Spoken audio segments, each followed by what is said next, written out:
Options trading. In this video, I want to start with options trading. With options trading you can make a lot of money quickly. You can become rich in a few months. However, options trading is like gambling, there are only winners and losers. One trade can bankrupt you if you do not know what you are doing. You can trade $1 and at the end of the trade, owe $10,000. This is why I tell people that if you do not know what you are doing, do not do any options trading.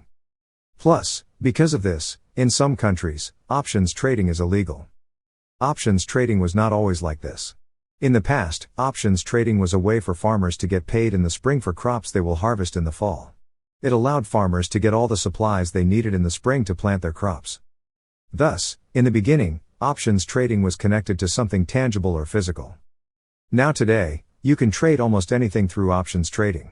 If they could get away with it, they would use options trading to trade your old dead grandmother's dirty underwear. If you have enough money, options trading allows you to manipulate and control the market. The United States is the only country that allows options trading for oil and gas. If the United States eliminated options trading on oil and gas, then worldwide, gasoline would cost half as much. It is illegal to manipulate and control the market with options trading. It has been reported that some investment firms have used options trading to manipulate and control oil, gas, aluminum, gold and many other products. It might be illegal to do this, but there is no enforcement of these laws. When there is some type of enforcement, the penalties or the money the big corporations have to pay is so small that they still walk away with millions. Options trading is not the same as insider trading. Insider trading is when a person is connected to the company in some type of way. It can be a lawyer, a consultant, a manager, or a temporary worker, and they use what they learned about this company to make money. Insider trading is illegal for everyone except the members of the United States Senate and House of Representatives. That is right. The people who make our laws and oversee the regulations of these industries are the only ones who can do insider trading. This is why they might be poor when they get elected, but a year later, they are dressing better and driving new cars. They are now able to afford an image consultant, which can be deducted from their income taxes. Plus, everything the image consultant tells them to do is also a tax deduction. This is all I will say about options trading. I am not going to talk about how to do it. Just remember, if you do options trading, you can end up owing 10 times or more than what you put in. Stockbrokers. When I graduated college in the 1980s, I met a girl who said she only dates stockbrokers. Some women only date doctors or lawyers. So I guess she wanted to be different. And probably from watching Hollywood movies, stockbrokers sounded good. Mr. Kevin Samuels was right.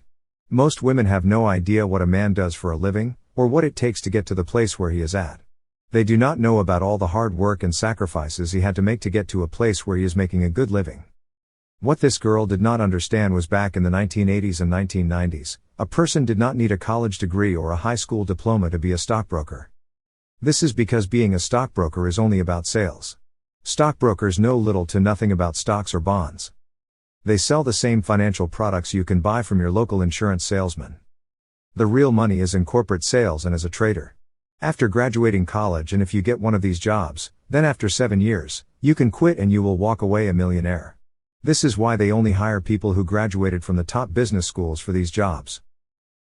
To become a stockbroker, all one had to do was take a math test that lasted for about 2 hours. The only type of math on this test is adding, subtracting, long division and a few algebra problems.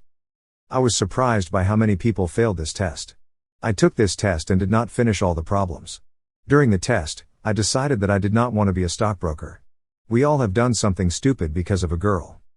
So I walked out in the middle of the test, and I still got one of the highest scores. Stockbrokers sell products to the everyday person, or what is called the ma and pops accounts. They hire thousands of stockbrokers each year, but only about 10% become a stockbroker. Stockbrokers get paid only on commission. No base pay.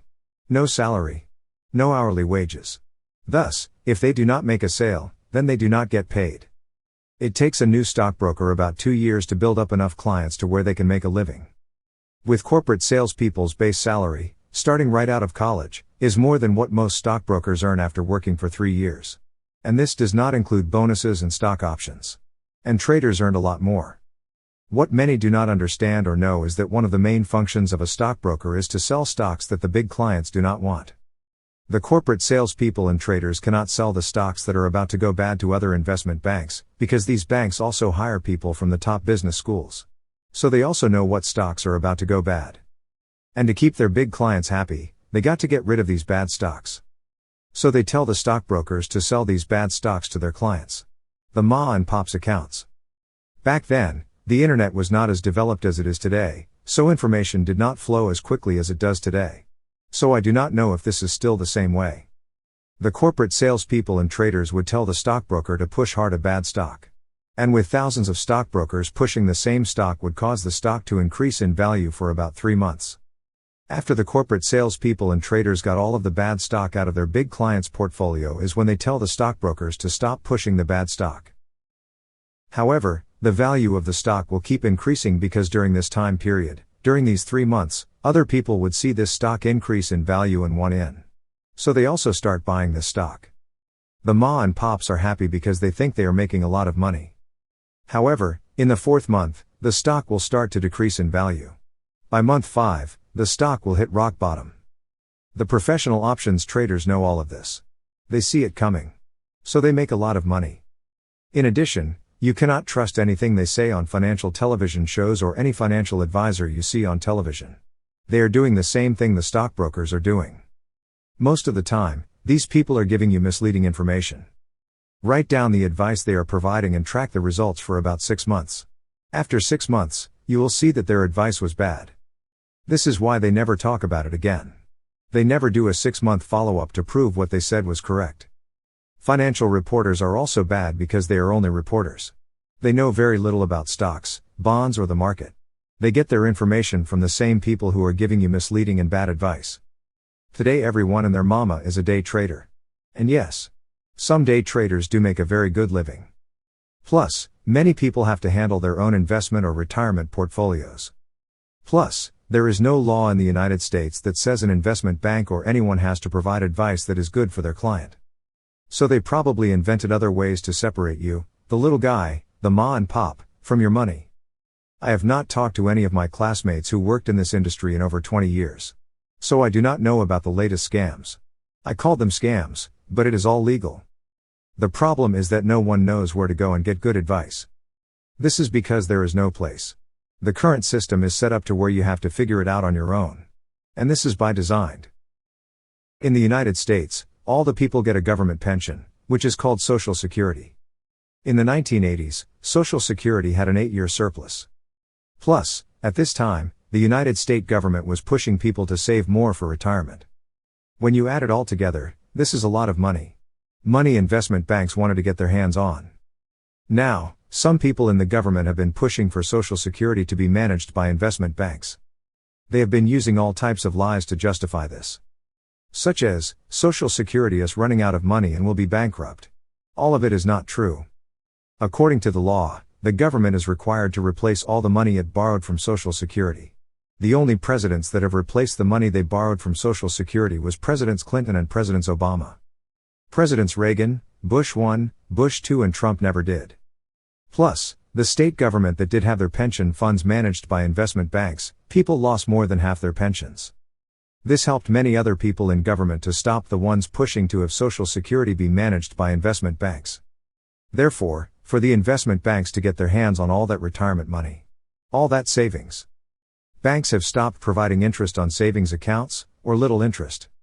This means that people now have to find other ways to earn interest on their savings. Since many do not know what to do, do not know the law, or do not have time. All of this means that it is easy for investment banks to rip you off, or take your savings.